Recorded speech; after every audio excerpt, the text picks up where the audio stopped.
You're No, we being wanna a stay small team. pessimist. That's what Yeah, you're I know, just being exactly. pessimistic about this. Be But happy for them. What the hell's wrong? I am with happy. I'm happy for them. But when they said we're making too much money, I'm like, Yeah. what are you talking about? But anyway.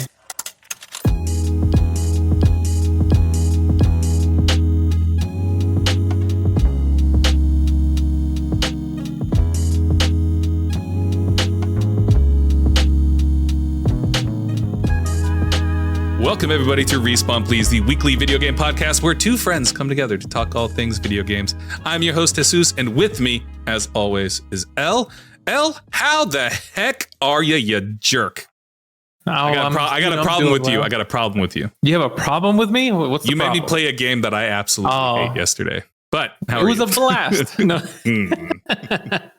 I had a great time until the tornado or whatever. The tornado, the fake tornado that happened. Yeah. Sirens went off for no reason. My mom freaked out for no reason. I had to get off because it's like there's a tornado coming.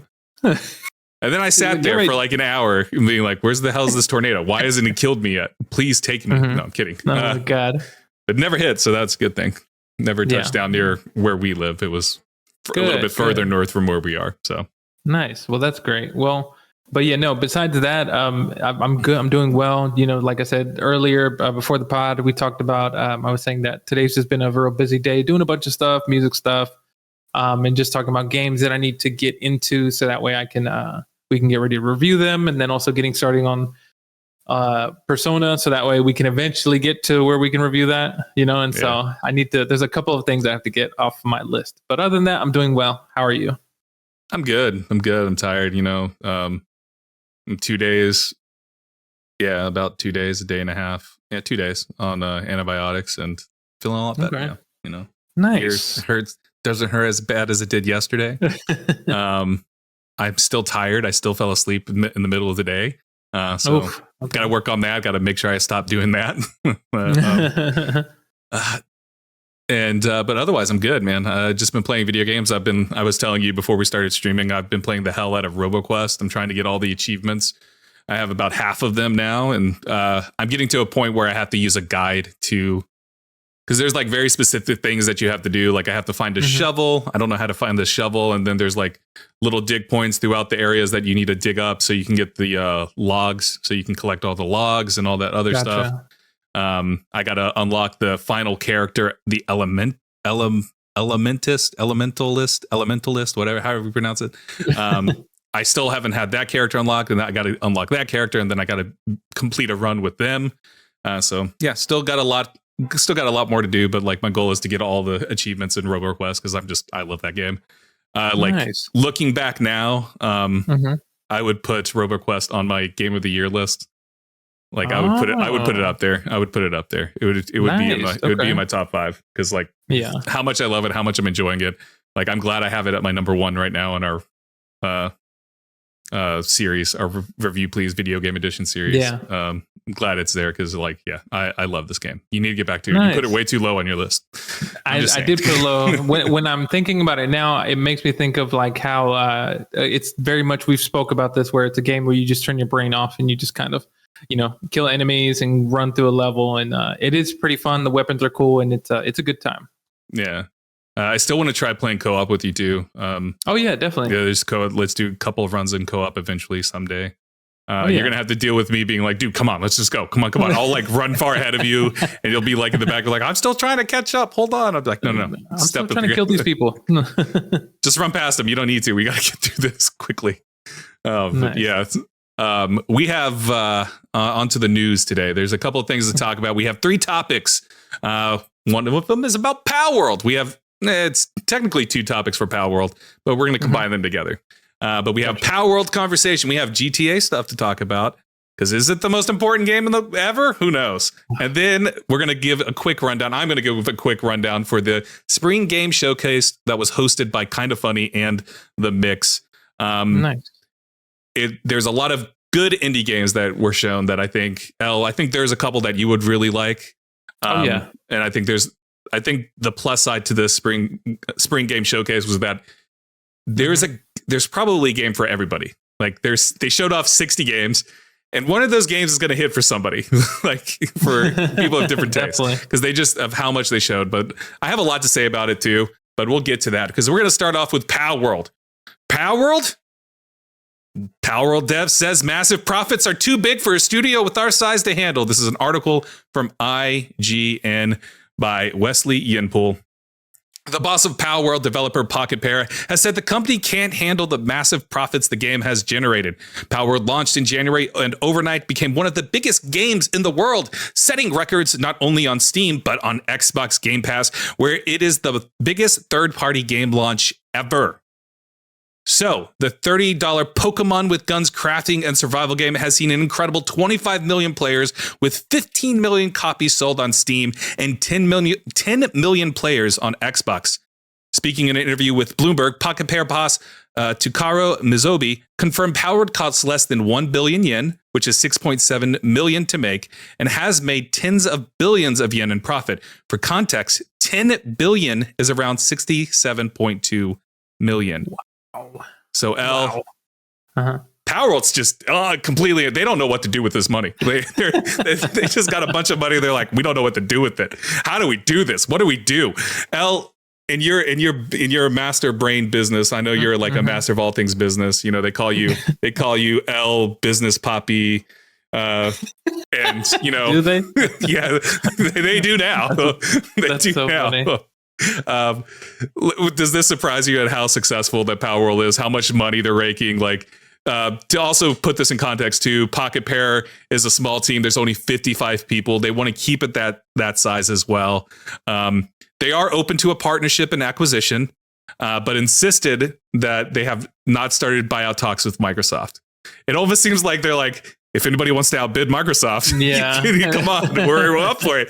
But you know, I could see them at least at the very minimum entering in a partnership with like Microsoft or maybe even PlayStation, because they're both Japanese companies and stuff like that. But what do you think? Like, does this surprise you? What are your thoughts? So I'll say initially that, it actually does kind of surprise me. You know, if you would have told me last year, like in the middle of last year, towards the end, be like, you won't believe it. You came from the future. You visited me in the past. And you were like, believe me, in next year, there's going to be this big game called Palworld. It looks like Pokemon, but it's not. And it's going to be one of the best selling games. And it's just going to take over the world. I'd be like, you're lying. And so, because I remember when we first saw the trailer for Palworld, we both were like, what is this? Like, you know, not believing, like, this looks like Pokemon with guns, which that's what everyone describes it as. But I did not foresee this being so popular and just like launching off into space with how successful it is. And, you know, they don't have enough space in their pockets for all the money that they're making. Yeah. But it's crazy. It does surprise me a little bit. What's interesting to me is the because there have been moments where it kind of feels like that they're like, hey, you know, we want to keep our team small, but if someone came with the right number, we'd be willing to let this go, so to speak, you know. And so it did catch me off guard, because I wouldn't think that Palworld would just be this big behemoth of a game that it's become, of like people loving it, which it's just crazy to think about for me. Yeah, it is crazy to think about. Like, I remember, like, you know, we watched the trailer for it, and we both were like, there's no way this is going to be good, right? Like, this is just going to be exactly. Like, I was convinced that this was going to be a meme type thing. You know, it was going to come out, it was just going to be a meme. People were going to play it for like a weekend and just be like, oh, look how stupid this is, Pokemon with guns, blah blah blah. And it turned out to be a lot deeper than that. It's not just Pokemon with guns. Like, after I've played it for so many hours, I have like 20-30 hours into the game and stuff, 10 hours on Game Pass, and then about 20-30 on Steam.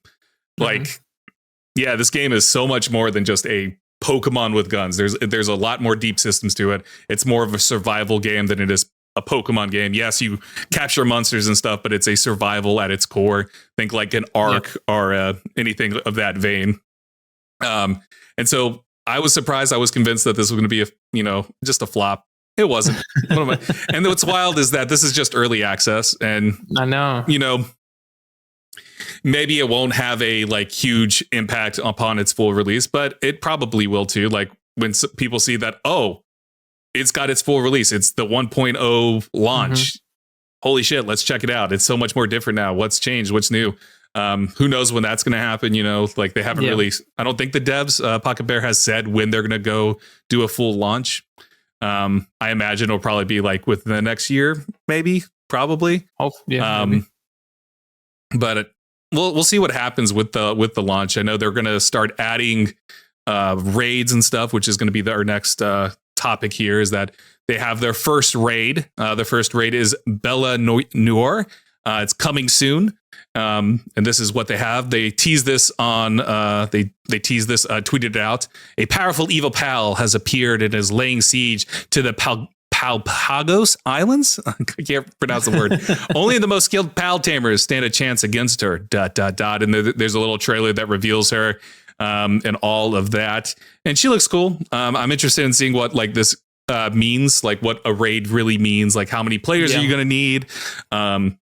I'm sure someone's going to figure out a way to solo it, of course, and all that stuff. It's also coming with some bug fixes and stuff. And there's no word yet on improvements to the Xbox version, which, I even told you this, the Game Pass version is the Xbox version, and it's nowhere near as good as the Steam version. It's just wild to me that's a thing. So crazy. Where it's so wild to me. So, hopefully the Xbox version does get an update soon that will bring it to at least being maybe not graphically on par, but like, feature rich as like more completed features that the Steam version has.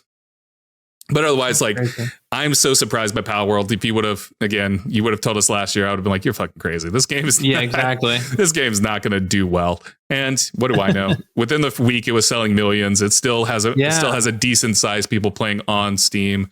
Plenty of people streaming it on Twitch and stuff like that. So Palworld, it's something. How long do you think this is going to last?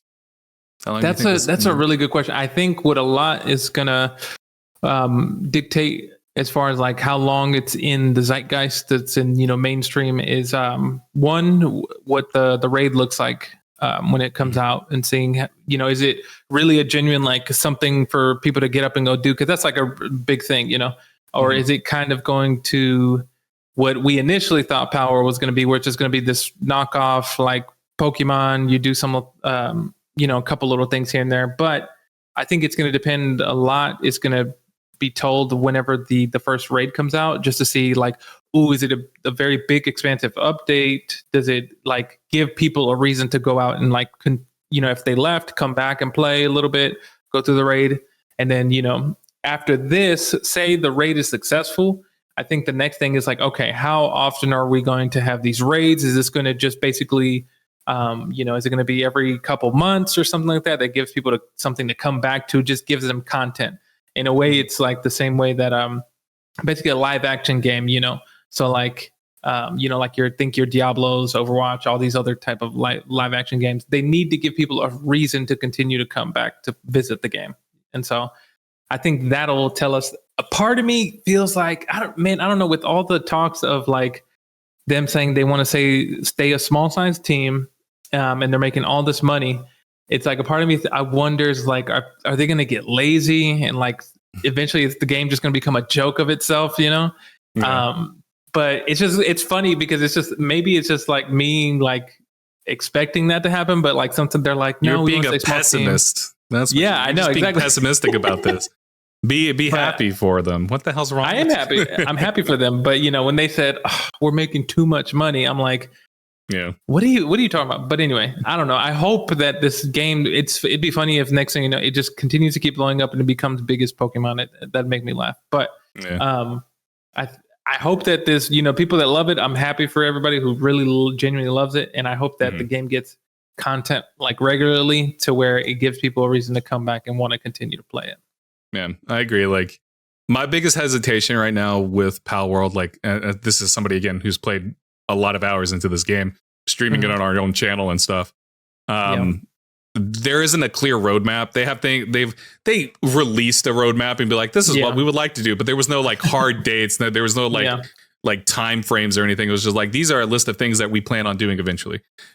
I would like a more concrete thing, being like quarter one or quarter two, quarter three, whatever. Like, this is what we're going to have by June. This is what we're going to have by August, what we're going to have by December. what we're going to have early 2025, all of that. So I would love to have that. We don't, but unfortunately they didn't release something like that. It was just a list of things like on Steam of this is what we'd like. There was like a little picture infographic within and stuff, but again, no hard dates. And I think I would like a time frame so I know what to expect. Because without time frames, it makes me think, oh, we're going to sit here for months and months without anything.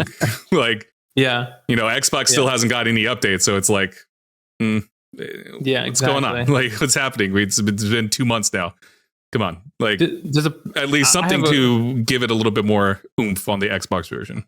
I have a question because there's a part of me that I don't know what it is, but there's a part of me, I don't know if you feel like this or any of the updates that they have been giving people, it makes you feel like this. But for me, there's a part of me that the creators of this, they had a vague idea of what they wanted to do and they just winged it and they got lightning in a bottle.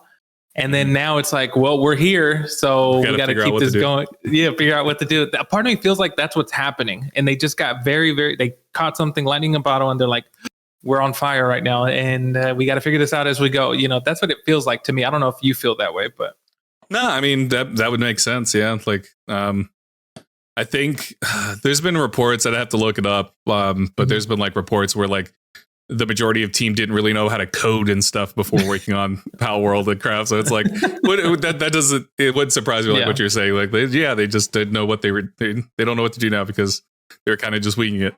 Wouldn't make sense. Again, it is what it is, but I'm interested in seeing what they do, where they're going to go with the success. My fear, I'm sure this is a lot of fears for a lot of people. They're going to go like a battle pass route or something where they're going to randomly add a battle pass and they're going to lock pals behind the wall or something and just like milk it for money. And then that's just going to ruin the game. And, there's always that fear because like right now in early access, the state that it's in, there's a lot of features for it, but I could see them locking a lot of features behind like a paywall or something. If they ever decided, you know what, we need more money.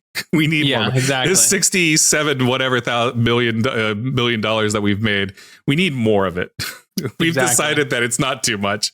We need to double it, triple it, quadruple. But it's still wild to think they only spent like, what was it, $6 million, and now they're at 67 million. Hey, there you go. So that's crazy. What happens. You make a game that people want to play. That's all you got to do. Very true. Make a game people want to play. Remember that, devs out there. Granted, there was a lot that I'm pretty sure it started off as just a meme thing, and then people realized, there's more. But that's Palworld, man. Any other final thoughts in Palworld before we move on to another game?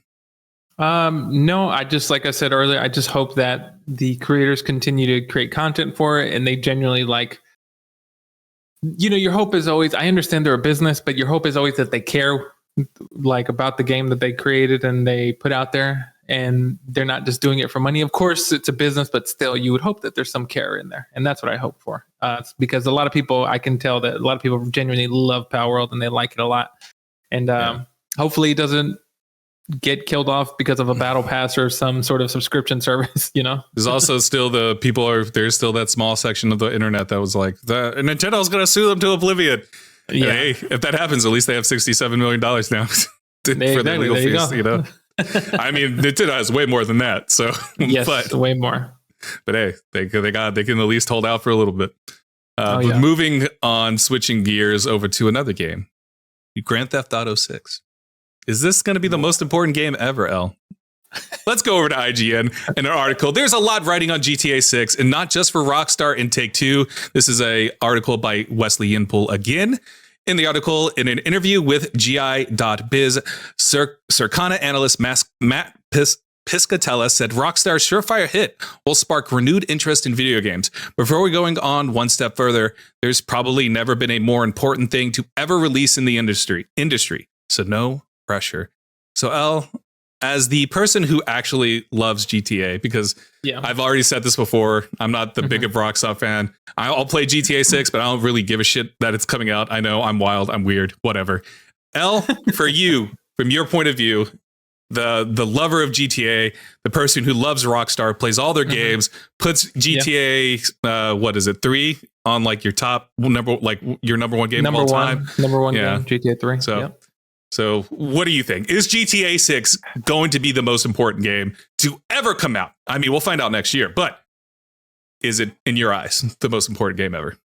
The first thing I'll say is, what does that even mean? Like, what is that even? What that question is like so crazy to me to be like, this is going to be the most important thing to ever release in the industry.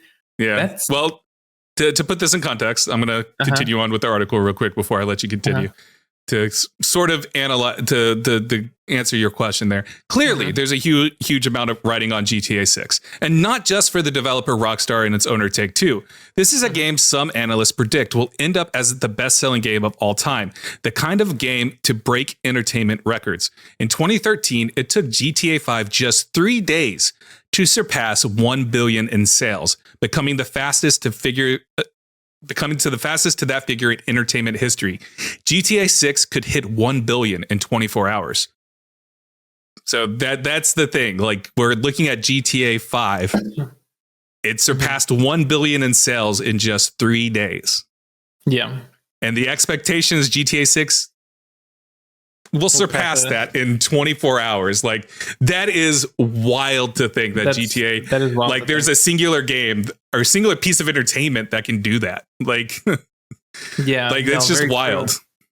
It is true. It makes me think of like, you know, when certain artists in the music industry, when they were so popular, like, and they would sell crazy, like in a day or two, you know, that's what it makes me think of. I don't think it's going to be the most important game. I'll put it like this. I think it will break some records.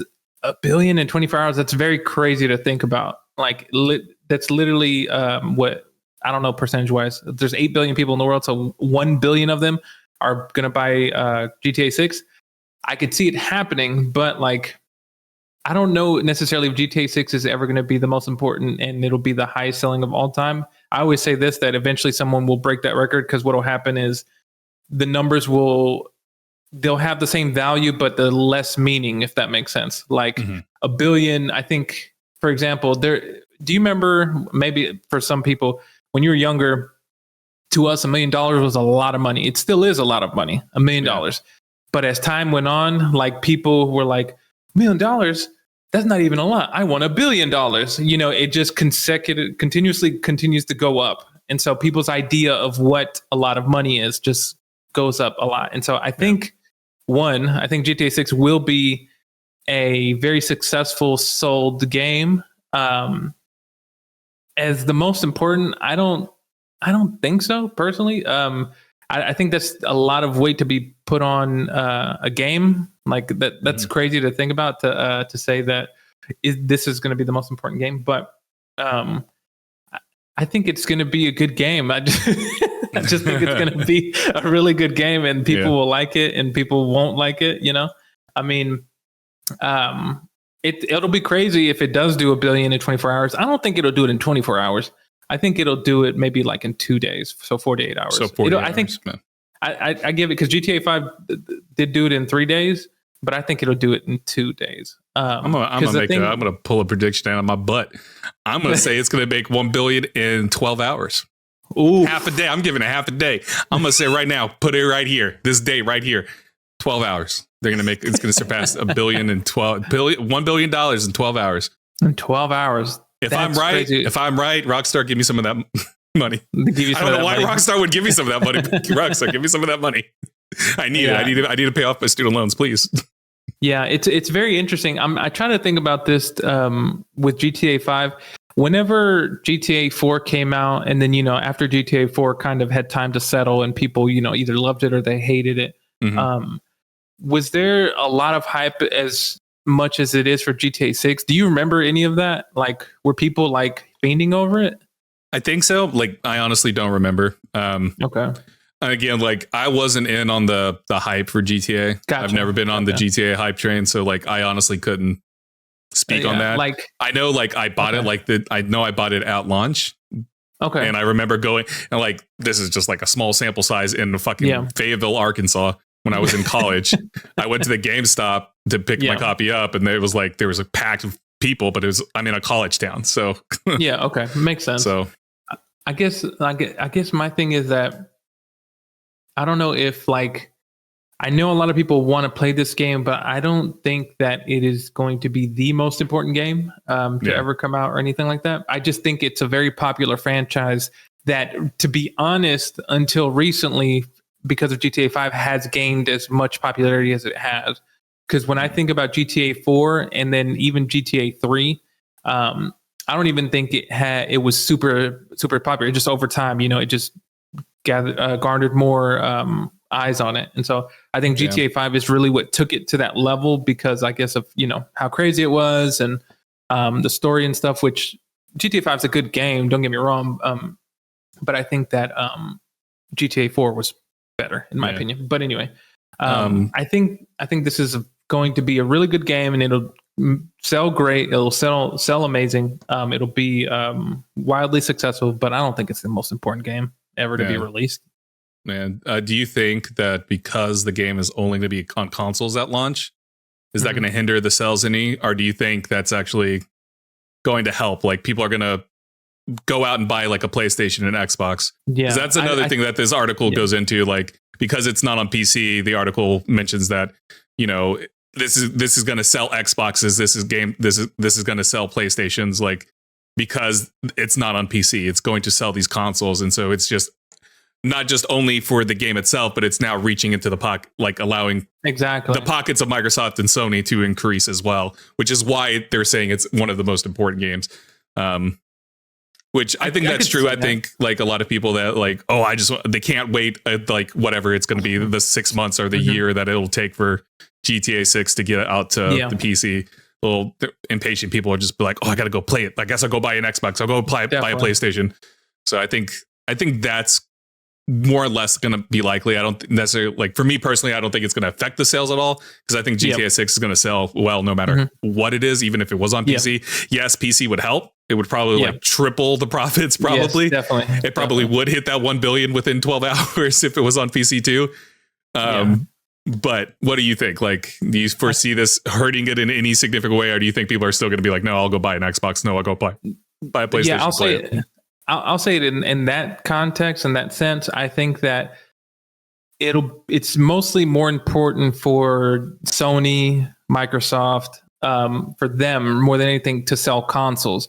But a part of me feels like this game coming out will sell those consoles. But I think, like, to kind of go off a little bit, I think this game, this might be the last time. I think maybe one or two more iterations. I know with the Nintendo Switch 2 that'll come out in 2025, but I think we're seeing the end of the system, so to speak, in a way, like the way that it looks now.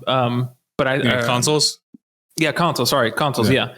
Because I think that eventually we'll get to a point, as we've said before, where we're just going to have something that just plugs into your TV and you can kind of go with where, play your games wherever. Yeah. But I think it's important for Microsoft and Sony to help them out a little bit. And I think, what am I trying to say? I think that it won't hinder the sales at all. I think, if more than anything, the same way that GTA 5, because GTA 5 kind of happened that release too, where it was only on the consoles. And then once it came out to PC, it made even more money. And so I think it'll have that same effect, where it's just going to trickle down, where first, what you're going to see, of course, if you're not doing it now, I'd suggest people do it now. Buy a console now, whether it be the cheapest, the Xbox or PS5 or whichever have you, and just have it. Whoa! They're getting mid-gen upgrades later this year. You calm down with that. Oh, are they? Don't tell people to buy a console now. There's rumored to be a PS5 Pro and like the Xbox cylinder thing. No, it's not the Slim. The Slim already came out. The Slim came out back in December, something like that. But no, they're doing like a PS5 Pro thing that's coming out later this year. Oh, gotcha. Rumors. And then same with the Xbox. The Xbox, if you remember the cylinder from the leaks, the document stuff back in like September or whatever. So, well, I'll say this: just make sure that because we don't know if like those consoles will just like sell out immediately or whatever, or if you can get you a system that'll run the GTA 6. Hey, get what you can, get it, and just be prepared, so that way there's other great games on the systems as well, and you got Game Pass and all that too. But just get it, because once GTA 6 comes out, it's hotcakes. It's gonna be hotcakes anywhere. I forgot what you originally asked. I forgot. I asked if like, do you think this game, like this game only being on consoles, is going to hinder the sales or anything like that? No, yeah, I think it's going to be just like GTA 5, where the consoles, they're going to sell a lot. The game's going to sell a lot. It's going to be amazing. Everyone's going to cheer and say, "Wow, games are here to stay. The consoles are here to stay." And then what will happen is the PC will come out and be even better. Sorry, it's going to be even better on PC, and then it's going to make even more money, and they're going to be like, "Wow, look at us!" And then it'll calm down, settle down. You'll see a bunch of TikToks about GTA 6, people playing it, a bunch of different things, whatever, and then eventually it'll settle down again. What are the odds that GTA 6 comes out and it's just okay? Where people play it and it's it's an 8. It's an 8 out of 10. It's fine. I guess that would be the biggest disappointment ever. It was just comes out and people are just like, yeah, it's fine. It's GTA. That's going to be my review most likely, where I'm going to play it up and be like, yeah, it's GTA. Like that's that's my prediction for myself. I will play it and say, oh yeah, it's GTA. And that'll be my review, and I'll give it an 8 out of 10, and people will hate me for it. I get that. My thing is, ever since GTA 3, when I played that when it came out on PlayStation 2, and I was like blown away by like, wow, I can get the car, I can steal a car, and then Vice City, and I was like, whoa, I know this music. This is really cool. 4, 5, and so on. I don't know. Like, I guess people are so hyped for the game. I don't know if they're hyped for what you'll be able to do in the game, or more so, I'm hyped for the story. I want to know the story, and I want to know like how it ties in. My whole fascination with it is with the world of GTA, with all the characters, or how are they connected to each other? Are they connected to each other? And just the subtle things you can do. And so a part of me sometimes wonders, like, are they just hyped to play it, of the things that you can do? And if so, like, I guess my hype for games like this are definitely always a story, because I think of GTA 3. GTA 4 is, to me, the best story that they ever did. And it's like seamless, and I love it. But a part of me sometimes I wonder if people go, oh, this is just okay. I'm like, yeah, it's GTA. What did you expect? Did you expect did you accept, some sort of like BioShock story, or, what were you expecting? It's GTA, Yeah. I need a mix of BioShock, a mix of Last of Us, a mix of Uncharted, a mix of Jedi Survivor. I need and then I need GTA on it as well. So I need a mix of those 5 things. That would be the perfect game. What does that look like? I don't know. Take it for what you will. What story elements do you want to take from any of those games? Figure it out. I don't know. Yeah, I guess but like it's just so funny to me. Like they're gonna have a bunch of new features and new things that you couldn't do in the previous launch, which I get. But a part of me, they're gonna have an in-game TikTok variant. Watch. Mark my words. They will. They're going to have an in-game TikTok variant where you can like record stuff happening in-game and share it via social media. There has to be, like, this is the only thing I could think of. Like, that would, because like I might be like reaching. Obviously, this is probably not actually happening. But if that did, dude, you would see some wild shit. What to me, with you saying that, what'll be even crazier, because I can see this happening. I can see this happening where, say because their social media will play a part in it. They have said that. Say they do have a TikTok variation, and they, you can create TikToks within the game.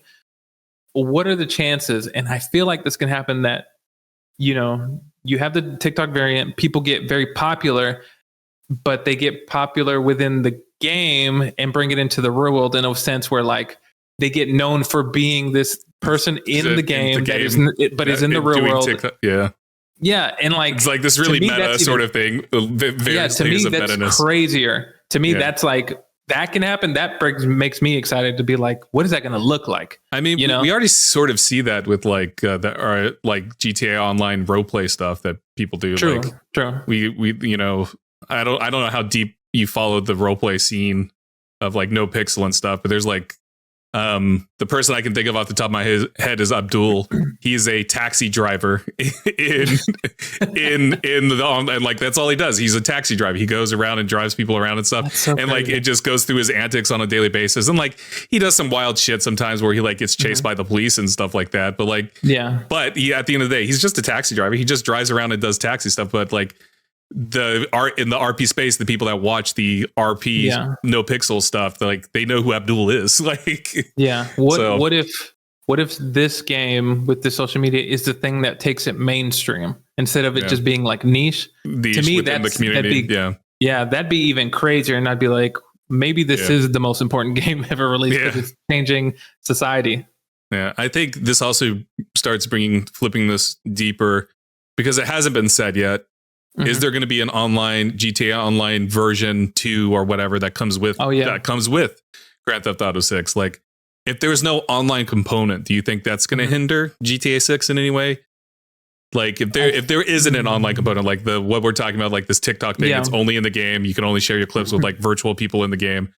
Like, do you think that? Do you think this would hinder GTA in any way, like without an online component? I could see it hindering it a little bit.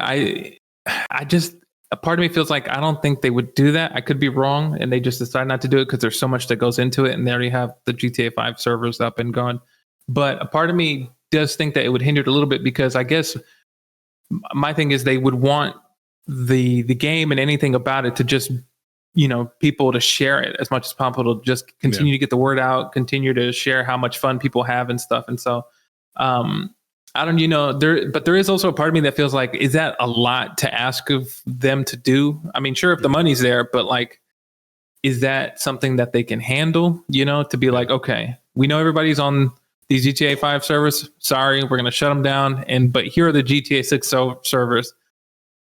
Have fun, And so part of me thinks that it would hinder it because of the niche of the people who are on those servers, like the no pixel server and stuff. And if they didn't have it online, which I don't think they will, but if they didn't have it, I think it would hinder it a little bit. I think people will still talk about it because it's GTA 6 and they'll talk about the story and the stuff you can do in there. But with that online feature, which it'll probably take a while, that's what happened with GTA 5, where online wasn't just available day one. But I think that they're going to want to have that so that way it can just continue to expand and just, get the GTA 6 name out there. All right. Awesome. Any final thoughts? Yes. GTA 6, stop hyping it up. Just let the game come out. Stop hyping it up. Just let it come out. No, it's the most important game ever made. It's a verdict here. Most important game. As a person who doesn't give a crap about GTA, I could care less. I couldn't care less about GTA because it's pretty at the bottom. At the bottom, like my hype level's down here, but man, it's the most important game. Just like Red Dead Redemption was the most important game to ever come out. Red Dead Redemption 2, most important, better than great game. God of War. Great game. Better than God of War that came out the same year, 2018. Yeah, it's an amazing game, but hey, I don't care about either one of those games. So exactly, and then now look. I'm gonna make people mad with like my takes on games. People hate me already. Probably it's fine. I'm over here telling people not to get excited for the game. Just let the game come out and then enjoy it. Yeah. And you know what? There are plenty of games to enjoy while you wait for GTA 6. Plenty of indie games to enjoy. And so we're moving on to topic number 3 for the day, which is the Spring Game Showcase, which was hosted by Kinda Funny and The Mix. I'm going to have a link down in the description if you want to watch the full hour and a half to almost 2 hours of this, where they showed off 60 games, 60 indie games. And it was a mixed bag of games. There was like something for everybody there. There was something for everybody. It's when you have 60 games, there should be something for everybody there, right? Before we dive into this, though, before I break down like some of the games and everything, the goal of this was to show off, to help indie devs show their games. GDC is coming up next week, I believe. And so they're showing their games off to entice people to come try out their games at GDC and all this other stuff. Next week, Kinda Funny on Monday, I want to say, they're having like they're streaming all day, and some of the games that they showed off during the stream, their showcase They're going to bring the devs in to like give a little bit deeper dive into the game so people can actually see them and stuff. Who knows what games they're going to pick from this long list of games? I don't think they're going to do all 60. That would be crazy. But maybe they do. So there's plenty of content. So please go check that out. Go support the indie devs. Another thing, you can check out all these games on Steam. All these games are on Steam. Some of them are going to come to Xbox. Some of them are going to come to Switch. Some of them are coming to PlayStation. Some of them are coming to all the systems. But if you have it on Steam, go wish list it on Steam. Help these indie devs out, because even by just wish listing some of these games, it helps the indie devs a lot. It gets eyes on their games, and it boosts their like attention and stuff, and like the algorithm score on Steam and stuff like that. I don't know if that's true. I might have just made that up. I'm pretty sure that's the case though. But go check those games out, because like, yes, you may not be interested in any of these games, but it still helps indie devs out. We want to help out indie devs. Yeah. You want to support the indie devs because they're making some really cool stuff. A lot of the indie devs are making really cool stuff. So please go check that out. Again, they have their own like Steam page and everything. So please go check that out. Some of them also have demos that you can try out on Steam. I have a couple of that I've installed to try out myself. But yeah, so Nice. I have a long list. Well, you're looking at the doc that I'm looking at. Yes. I have a long list of games here. I think I missed some games too. I don't think I have all 60 games. I'm pretty sure things weighing down, because I will say this, 60 games in 2 hours was too much, in my opinion. Yeah. It was too much, in my opinion. I almost feel like, they're not going to listen to me. I'm nobody. They know what the fuck they're doing. But I almost feel like if they like split this in half, like do 2 hours for like 30 games, and then do 2 days of this, where one day it's 30 games, the next day it's the other 30 games, where you get 2 hours. Go give a little bit more, because man, midway through I was like, this is becoming a lot. How many games are we at? Oh, we've only done 30 games. Shit, I got 30 more games to sit here and listen to this. And then towards the end, and you can see from my notes, I'm just like, I don't know. Something was said there at one point, like one of the games, like I just missed the title screen completely. And I also blame this on the game itself, where the game is something I don't know. I just gave up trying to write it because I just couldn't like keep up with it. And then like I tried to like look at the Steam page, their Steam stuff, and I was like, I don't see this game anywhere, so I don't know what the hell this game was. But like, that's hilarious. I just like towards the end just like gave up caring. Like, and that sucks. And this is partly me joking, but this is also me like, I think if you're gonna do something this big, please like break it up and make it more easily consumable. Because for me, like 60 games in 2 hours was a little bit too much. Like 30 games I think would be a good number to hit for 2 hours. Yeah. And it gives the audience a little bit more time to, really learn about these games too. Cause like some of these games went by really quickly, where they showed like 10 seconds of a trailer and it was like, oh, we're done. What just happened? What game was that? Then they would move on. And then some games got like freaking 6 to 10, like felt like they got like 5 to 6, 7, 8 minutes. I don't know if that's true, but like you could tell some of them got a lot longer time. And it was just like, I don't know what decision was made with that. And I'm assuming it's probably just like, send us what you got type of deal. And some devs just had more than others and stuff like that. But exactly. With all that said, I like the idea. I support it 100%. I just kind of wished it was broken up a little bit over the course of 2 days more rather than just just in a more consumable way for me as a viewer, as someone who loves indie games, as somebody who wants to check out a good chunk of these games. I just wish it was a more consumable way to do it. Oh yeah. With that said, they did have like categories, and they did say which each category was throughout. So like they had a FPS action, they had horror section, they had a Metroidvania platform section. And so they did break it up into sections so you could view it that way, which I think is good. But I still think, well, if you're going to do that, you might as well just, make it separate days. That way you can actually show these off a little bit more. But I digress. Let's dive into some of these games. I'm not going to go through the full list, but I'm going to try to highlight the ones I remember. The first one that they showed off was Hangry. Al, I know you're hangry all the time, but this is always a fight and gather food, because food is power. Food is power. It looked all right. It didn't blow me away. It gave me, what was that game that came out I want to say it was last year, from the creator of Rick and Morty? Oh, You know what do you know what I'm talking about? Something life. Yeah. Something high on life. High on life. High on life. It kind of gave me like a high on life feel. Like the worlds that you went to, they were all like food based worlds, and like the monsters and creatures that you were fighting were like food based, and you like have to hunt them and gather them and sell for the food because food is power. They wanted to highlight that food is power. It looked all right. I'm interested. I am interested in it. I'm interested. I think this is a game more for you, El. Like watching it, I thought this game was more for you because I think you would have fun with this. I think you would have fun. No, definitely. So. It definitely has that high on life look, in where it's in like an alien planet. Yeah, you're meeting a cast of characters that are really interesting, and so it gives me also kind of Guardians of the Galaxy vibes with the planets and stuff. And so, but other than it does look interesting, and so it looks cool. It'd be interesting to get more information on it. Yeah. The next game is Zet Zillion, and I'm interested in this game. This game is a card deck builder roguelike, and I'm into roguelike. I've come to the conclusion that I love deck building roguelike games because like I love Slay the Spire, I love Inscription, I love Balatro, which I'm addicted to Balatro right now.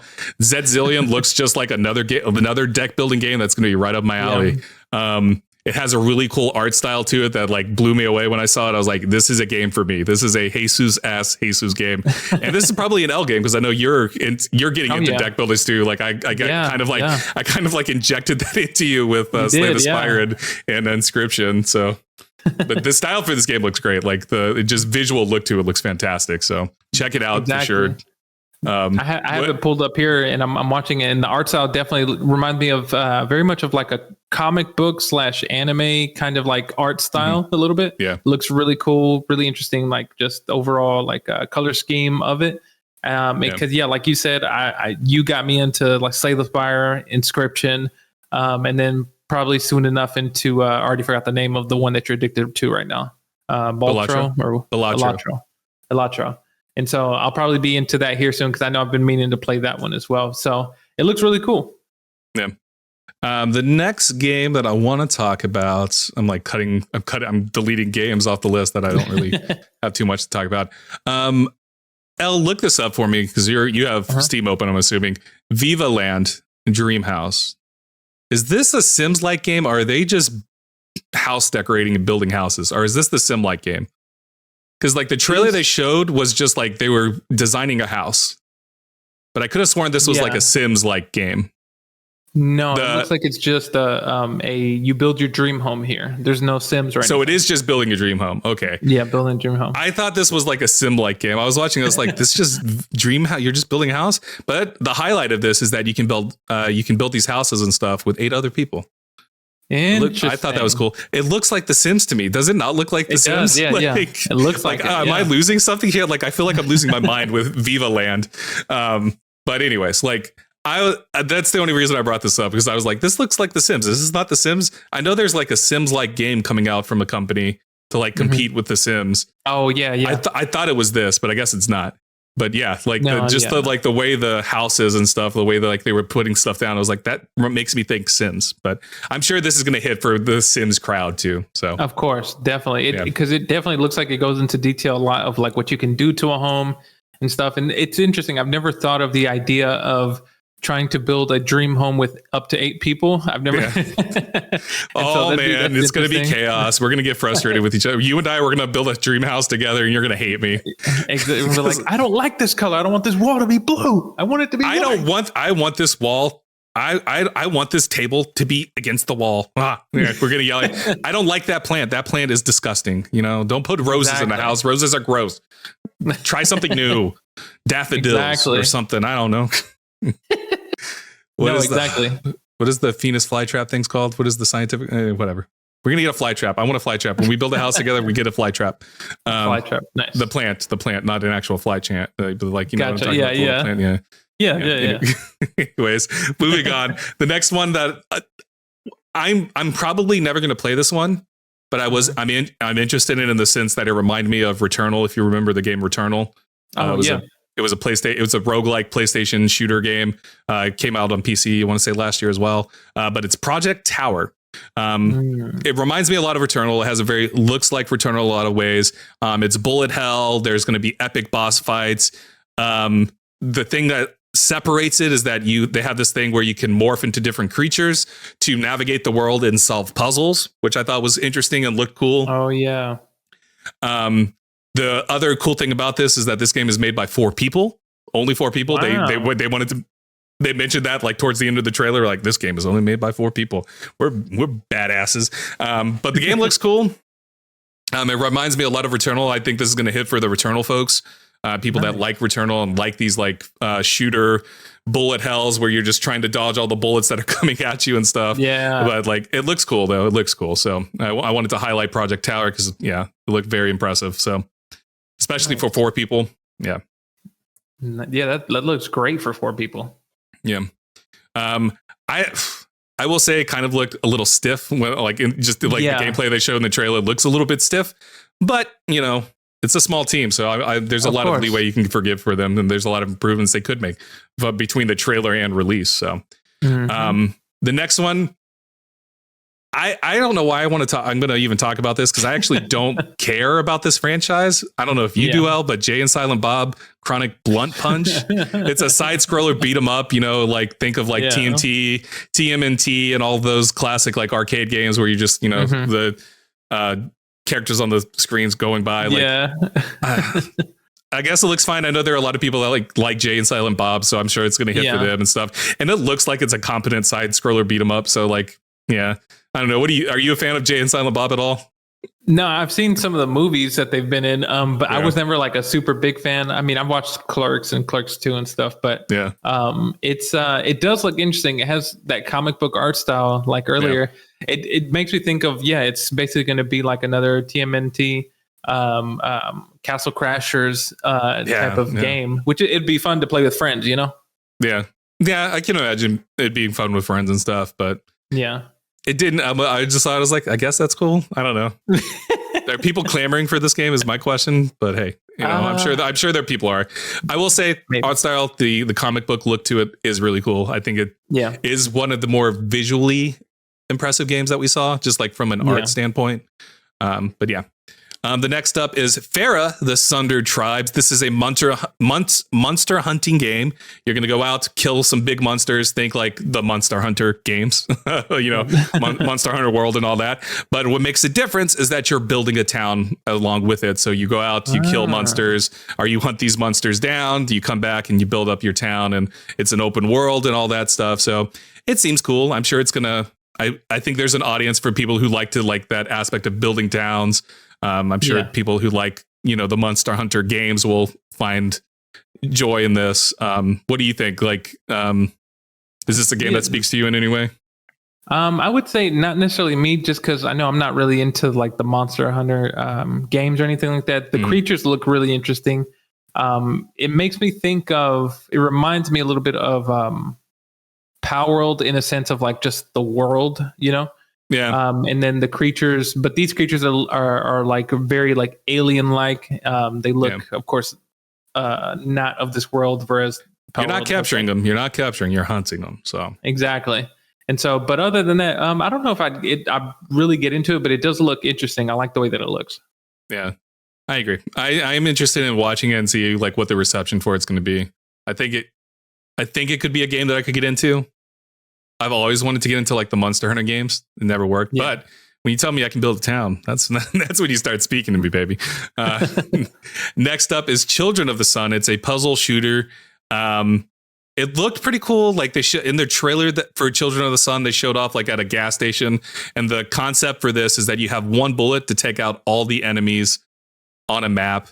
And then the bullet you can change, like after you get a kill, you can then change the direction of the bullet. So then you and so it's a puzzle where you got to figure out, okay, I hit this person, I can go hit this tank, blow some people up, and then move it to another tank or move it to somebody else. And so you're just like trying to figure out the optimal path and like to killing everyone that's on this like map and stuff. It seemed interesting. Yeah.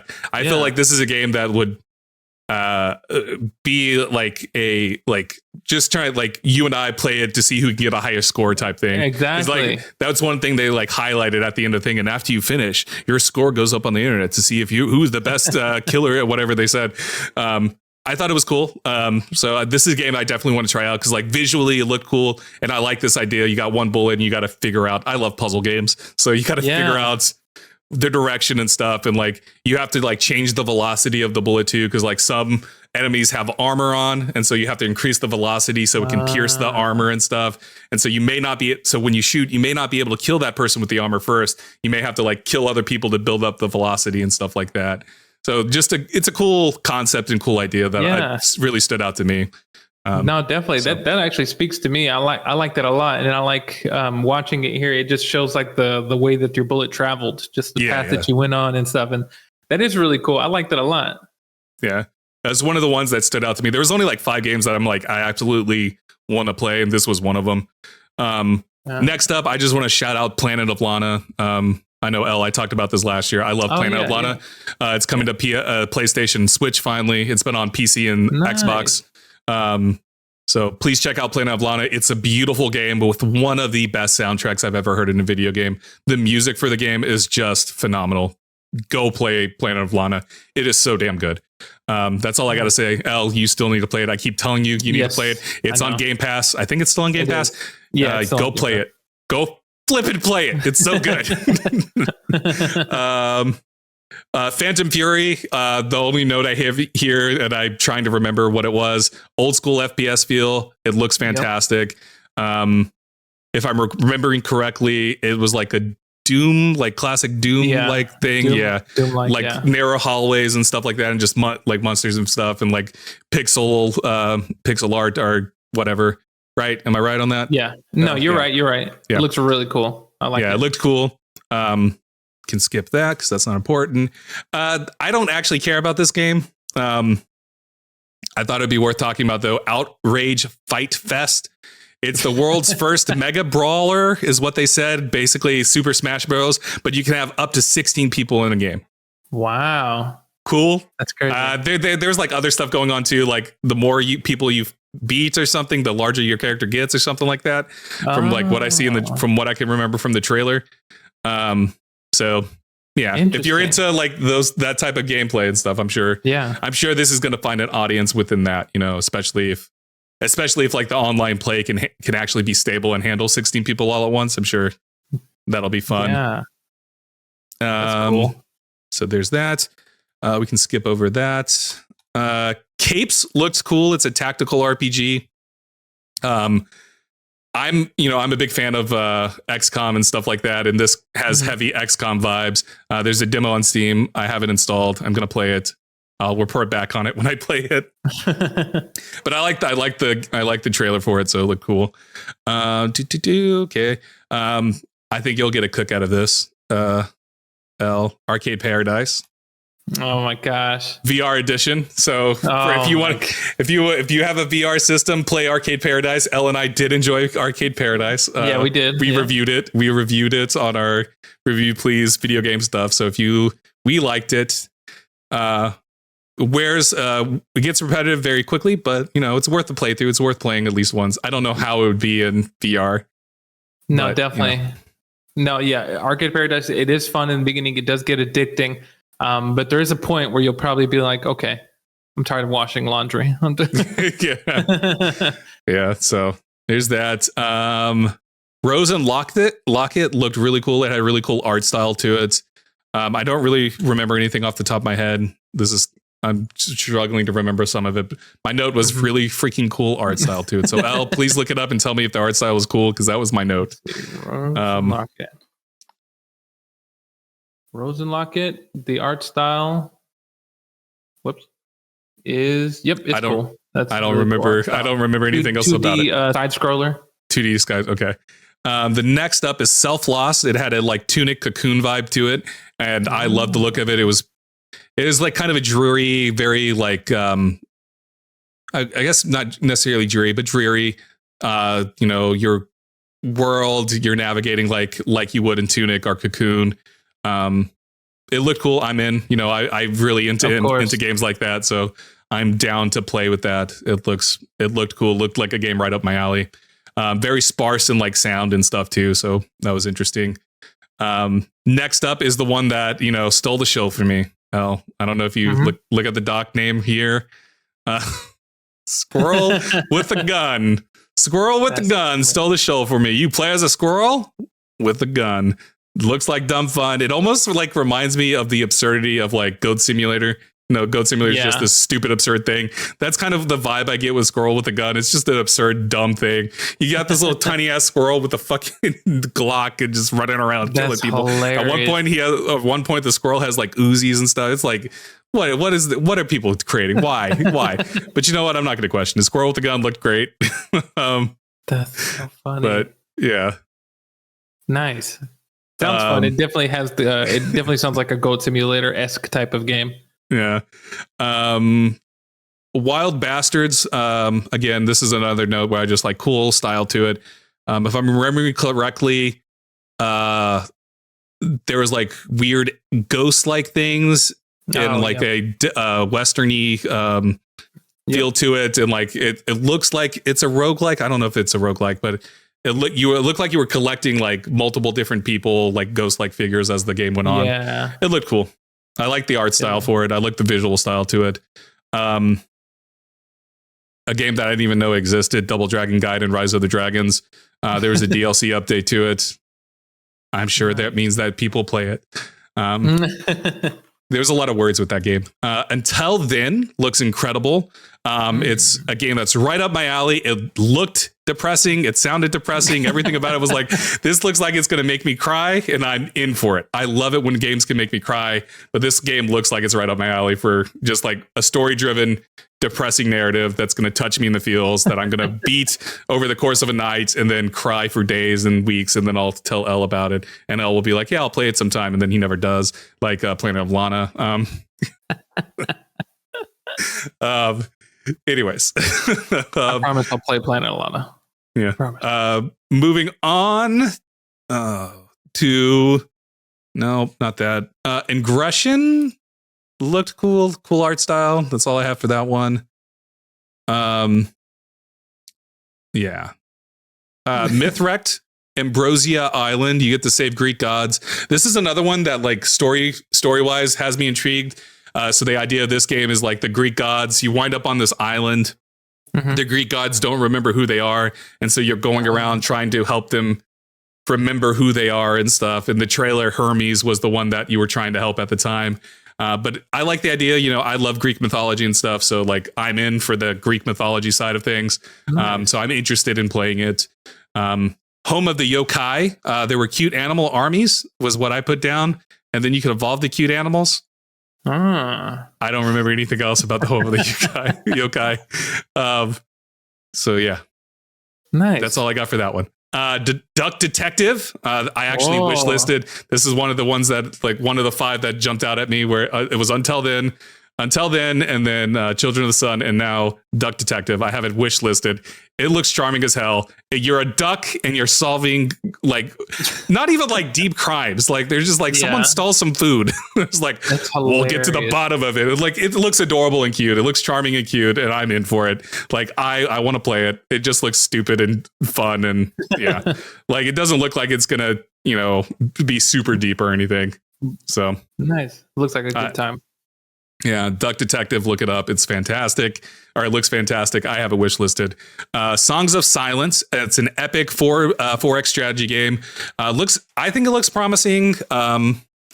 It seems to have like a stronger focus on story, which is something in 4X games I'm not really used to. 4X games kind of like, they're like build your own empire sort of Civ-like thing over time.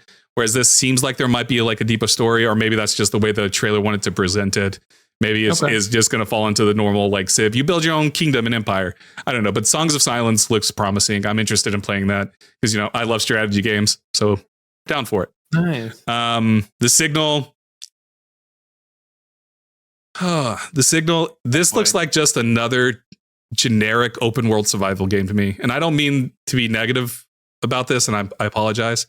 It just looks like a generic open world survival game to me. I could see that. I could see that from looking at it. I don't know. I hope that it comes out and it's doing something amazing and people are playing it though. But like, this is the one that I was just like, okay, this is when I started to feel like I was starting to check out completely, where I was like, yeah, this just looks like another game I've seen before. I don't know. The next couple of games, I had nothing to say. Dark Web Streamer. It was a horror creepy game. Elle, I want you to go watch the trailer right now. Go watch this trailer. It looks cool. I'm interested in seeing what it's going to be. Because I want to play it. I want to play it. But if it's going to make me cry, I don't want to play it. Like, by cry, I mean make me cry in fear, and I have to like hide under my blanket. And I'm gonna be paranoid for like 5 hours.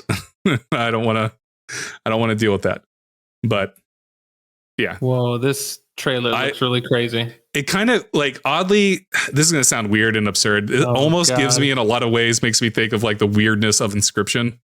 Where Inscription gets really fucking weird with like its meta-ness. I feel like exactly. Dark Web Streamer is going to be somewhat meta with it. But yeah, I thought this looked cool. I'm interested in playing it. So that's so interesting. It might be one of those games where it is scary, but you're really scared. Jesus, I just scared myself from the trailer. You're scared. You're scared, but you still want to continue to see what's happening and try to understand the world. Yeah. Next up is Clown Meat. It's basically just Super Meat Boy, but with clowns of meat. Like, you're literally like, it looks like the gameplay is pretty much just Super Meat Boy. Like, that's all. That's all it is. You're bouncing on walls. You're trying to get through the levels as fast as possible, type deal. So if you like Super Meat Boy, check out Clown Meat. The trailer tells you the story of like how the clown apocalypse is happening or whatever. So there's that. We're gonna skip over those. The Midnight Crimes looks really cool. It's another detective game. The art style reminds me a lot of The Wolf Among Us, just like the way the characters look and the way they're like moving. It reminds me a lot of The Wolf Among Us. There's a demo on Steam. I'm gonna try it out eventually, but I'm interested. This is another one. It's one of my 5 games that I was interested in trying out, because like I really dig the art style. Like, it gave me the Wolf Among Us vibes, and like I'm in for Wolf Among Us. So anything I love Wolf Among Us. So my favorite Telltale game. So if you can give me those vibes, then I'm in.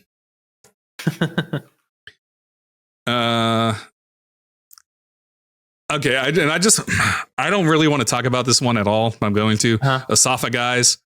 Asafa Guys. They have long necks, dude. Go look at the trailer. It reminds me of the what is that game called where the people are just climbing? They're like half naked and climbing on top of each other. I forgot. Except this is a party platformer, but with stretchy necks, and it looks fucking weird to me, and I hate it. It does look weird. What the hell? I hate it. I'm sure this is probably gonna be a fun ass game to play. It does look like it's a fun ass game to play. It just makes me uncomfortable. It just makes me uncomfortable. That's all I can say. Do you know what I mean? Yeah, it looks really strange. It looks really strange. Holy crap. And then I want to talk about Echoes of the Plum Grove. This is a life sim. You create a farm. You do all the normal stuff of a life sim. But then they end the trailer with "Before Death Comes for You." And I was like, what the fuck? Like, they have all this like, you create a farm. You find love. You do this. You do that. You do it all before death comes for you, you son of a bitch. And I'm like, whoa. Calm down with that. I was in. You didn't have to bring up death, man. I just thought that was a funny way to end the trailer. Just like it was taken back by it, because it was all cozy and stuff beforehand, and then it was like "Before Death Comes." I'm like, okay, whatever. Ultimate Godspeed looks really cool. What is that game where you have it's a platformer game? You're trying to get to the end of the level, but people like pick the items and put it in your way and stuff and like screw you over. Achievement Hunter used to play it all the time. Do you remember what I was?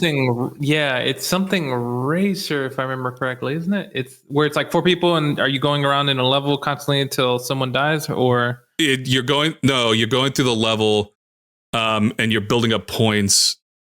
I don't know how to describe it. You're placing items in the way though. Like before the level starts, you're placing items in the way, and you're like these little cute animal things jumping around the level. What is that? Anyways, Ultimate Godspeed is like in that vein. It's a kart racer, but before you start racing, you put down like little traps and stuff to screw people over. Gotcha. Like, it looks really cool. That's fun. Yeah, I think this would be a fun thing to just do for like a weekend. I don't know. Oh yeah. I don't think I would stick with it because like it doesn't look very gross, but I'm in. All right, skipping all over that stuff. Fruit Bus.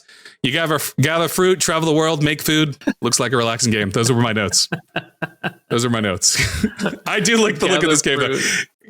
So like it's an open world thing. You're like, you have like a food truck and you like go and collect food and you're making food and like you go to a town and you open your food truck and then pass out food to people and then you close up and move on to your next town. And like along the way you pick up food and all that stuff. And gotcha. Yeah, that's hilarious. It looked cool to me. Like I'd be into it.